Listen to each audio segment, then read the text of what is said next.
At some point, you start to feel it. That tug, that quiet unrest, that whisper in the middle of sacred words that says, "This isn't it, not quite." You've studied the teachings, you've followed the steps, you've recited the mantras, read the texts, watched the guides, and yet, something still feels missing. Not because the teachings are wrong, but because they're not the destination. They're the directions. They're maps, signs, symbols. And maps are only useful if you remember one thing. They are not the terrain. They don't breathe. They don't bleed. They don't shake when the earth moves. But you do. Because you're the land these teachings try to describe. The mountain, the cave, the ocean of knowing, the desert of silence. You've been seeking yourself in someone else's map. But the truth, the territory is you. Systems are helpful until they're not. Until you start mistaking the ritual for the realization, the language for the experience, the teacher for the truth. That's when the map becomes a cage. Soft, silent, decorated with symbols, but still a cage. Because the moment you follow any path too rigidly, you start shrinking to fit it. You begin ignoring your own terrain to stay on course. You start asking, is this allowed? Am I doing it right? Will I be accepted here? But your soul doesn't care about being right. It cares about being real. And sometimes, real looks like stepping off the path, breaking the rules, sitting down in the middle of nowhere because that's where the truth met you. This doesn't mean teachings are useless. They're beautiful. They're sacred. But only if you remember. They are tools, not temples. They're maps drawn by someone else to describe what they experienced, not what you must obey. Because your truth might not follow straight lines. It might spiral. It might disappear for years. It might look nothing like anyone else's path. And that's not failure. That's freedom. Every time you read a sacred line and something in you stirred, that was never the words. That was you. The resonance wasn't in the teaching. It was in the part of you that already knew. The wisdom you chase isn't something to be given. It's something to be remembered. And the systems, the methods, the masters, they were never meant to give you answers. They were meant to awaken your own. That moment of goosebumps during a mantra, the sudden tears when a passage hits too deep, the breath that catches when a truth lands before logic can catch up. That's not magic. That's recognition. Something ancient in you hearing its own reflection. And it's time you stop confusing the echo for the source. Because the power wasn't in the practice. It was in your presence. The map pointed to the temple. But the temple was always you. And no teaching, no lineage, no philosophy can replace the knowing that rises when you get quiet enough to actually listen to yourself. You don't awaken by repeating someone else's truth. You awaken by touching your own, by sitting with the question long enough for it to burn through your certainty, by walking through the silence without demanding a sign, by feeling fully, even when no system tells you what it means. This is the real spiritual path, direct experience, not borrowed beliefs, Not second-hand revelations, but contact, unfiltered, unscripted, alive.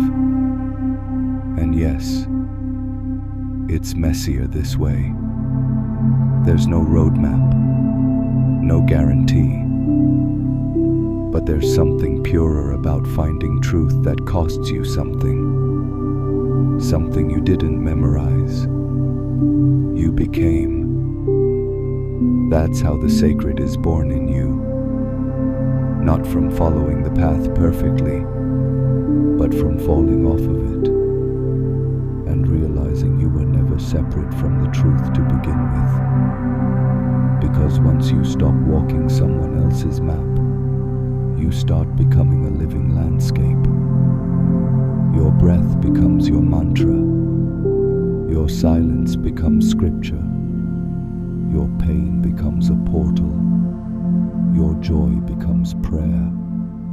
And your life, raw, real, unpolished, becomes the most honest practice you've ever known. You've been told the sacred lives in certain places, altars, ashrams, holy books, sacred teachers. But here's what no one told you. Wherever you show up fully, becomes sacred. The altar is in your attention. The temple is in your breath. The ritual is in the way you move when no one's watching. Because if you are the territory, then everything you touch is part of the path. The way you hold your sadness, the way you set a boundary, the way you choose silence over noise that pretends to be wisdom. This isn't about abandoning spiritual systems. It's about inhabiting them. It's about letting your experience matter more than the structure. Because a map that doesn't match your landscape isn't guidance. It's gaslighting. And your soul didn't come here to fit someone else's vision of enlightenment. It came to remember itself from the inside out. Not through perfection, but through presence. The sacred is not something you visit. It's something you become. When you finally trust that your path, your pace, and your process are enough. The moment you stop searching outside, the path starts rising within you. Not as a sudden light, not as a divine voice, but as something quieter, truer, undeniably you. The wisdom doesn't shout, it unfolds through your choices, through your presence, through the way you carry your wounds without making them your identity. You stop asking, what's the right way to be spiritual? And start asking, what's the honest way to be me? And that's the shift. You stop needing guides. You start becoming one. Not because you have answers, but because you live the questions. Not because you know more, but because you remember deeper.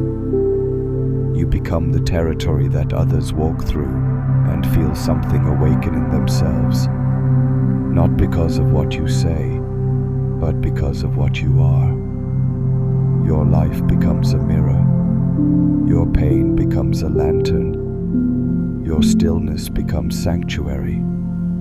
And suddenly, you're not on a path anymore. You are the path. Not perfect, not polished, but unmistakably real, Ikabli.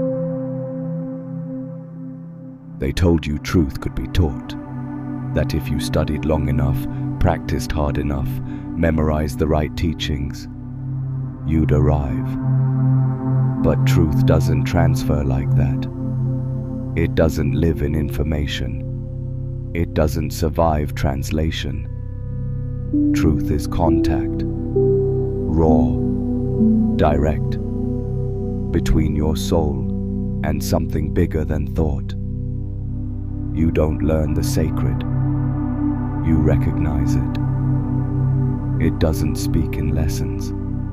It moves in moments.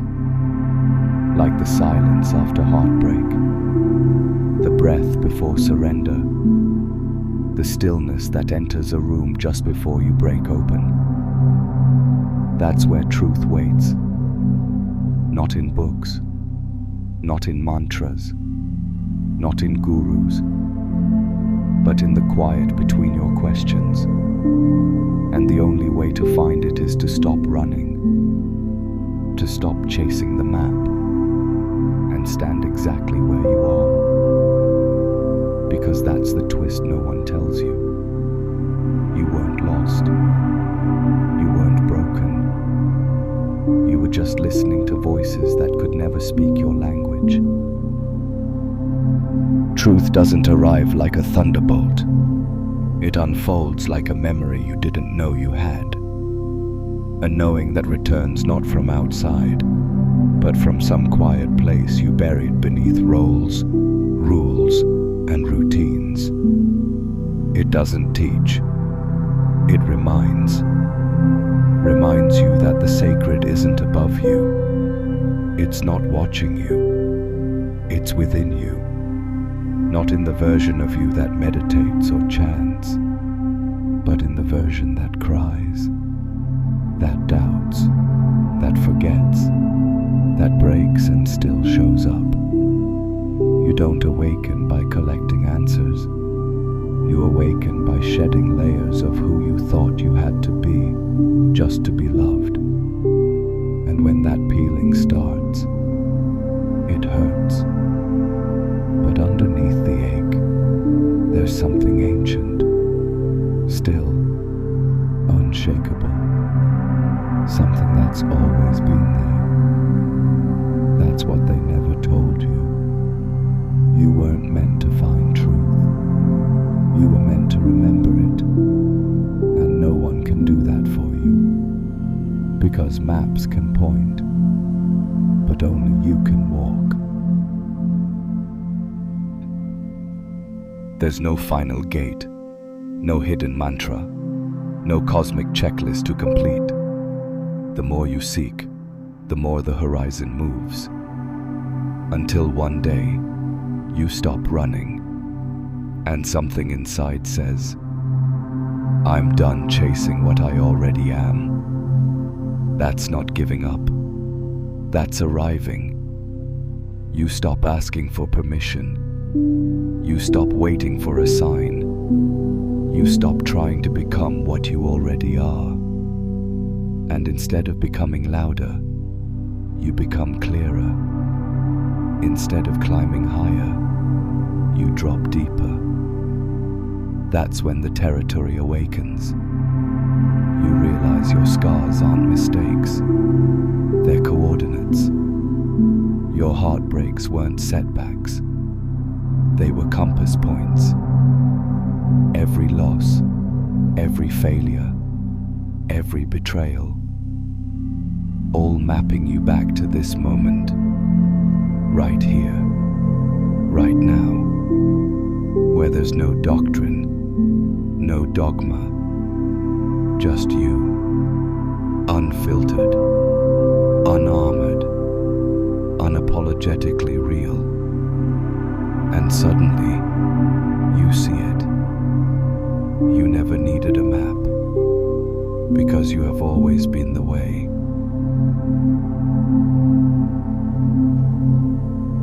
The masters were never trying to lead you. They were trying to turn you around, to face the one place you were always too afraid to look, within. You are not a reflection of the divine. You are not a student of it. You are the living pulse of it. The territory isn't something you discover. It's what remains when everything else is stripped away. No more trying to reach the light. Just the courage to become it. Raw, unpolished, alive. So stop measuring your worth by how spiritual you seem. Stop waiting for approval from the systems that never saw you.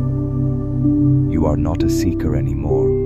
You are the destination. So take a breath. Look around. This isn't the end of your path. This is the moment you realize you've always been home.